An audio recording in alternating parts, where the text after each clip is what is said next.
And that's all for today's bulletin. Thank you and good night. Hold on. Sorry. Hold the camera just 1 second. Yep. Breaking news. This just in. We have reports from a local surfer. Yep. It seems we have been misled, and today we're here to set the facts straight. The whale shark is indeed a shark. Yeah, now let's head over to Cody. Cody, what's been happening? I can't hear you! Anyway, guys, I was just totally riding the waves, having a solid session. I was getting totally tubed in. And then just out of the big old blue, there was a big, whale fish shark thing. It just cruised on by, I was just cruising next to it. And it just opened its big mouth. And I thought it was gonna eat me. But dude, it didn't. It just totally didn't have any teeth. I don't know what's going on, what's going on? Fortunately, we have our highly renowned marine scientist, Professor Bournes, and her team to explain this in further detail. Over to you, Professor Bournes. Thank you, Jazz. Now what Cody was supposed to say is that she encountered one of our friendly giants of the ocean, the whale shark. This marine mammal has a common misconception that it is a part of the whale family. However, it's actually a part of the shark family, and today my team and I are going to educate you by comparing the physiological differences, feeding and diet between the two.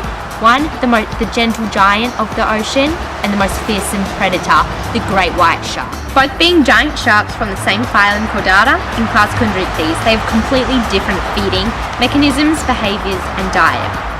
Now, one of my colleagues will dive into the whale shark. The whale shark is less of a stereotypical shark. It feeds on large amounts of plankton, krill and fish eggs. Being a shark, their mouths are very unique.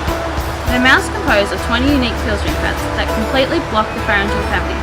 A mesh layer lies on the surface of the pads and has a series of primary and secondary cartilaginous plates to support these pads and direct the water across the primary gill filaments. How do they feed using their mouth structure? Well, through surface ram feeding, whale sharks are able to swim, sucking large amounts of water into their mouths, and through a feeding mechanism using a cross-flow filtering device, they are able to ingest the plankton out of the water. Now that you have a greater understanding of the whale shark, let's dive into the great white shark. Over to you, Jazz.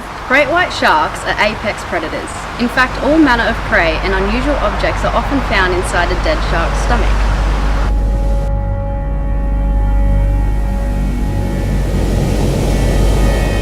They're also carnivores that take no mercy against their prey.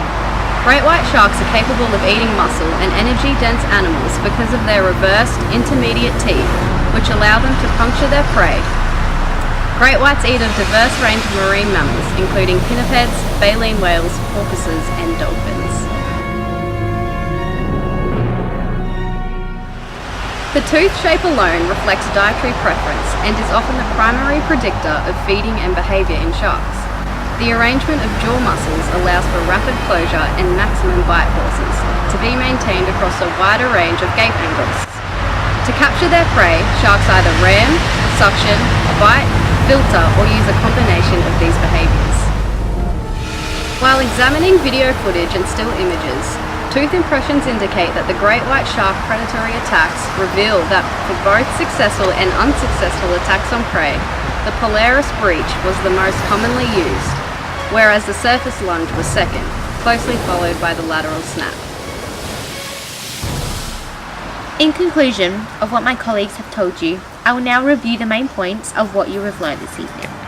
Well, there you have it. Now we know the physiological differences between the whale shark and the great white shark and how they feed. Thank you everyone, and good night. Stay safe, Cody. No fighting. Shakira. I never really knew that she could dance like this. She make a man wanna speak Spanish. Como se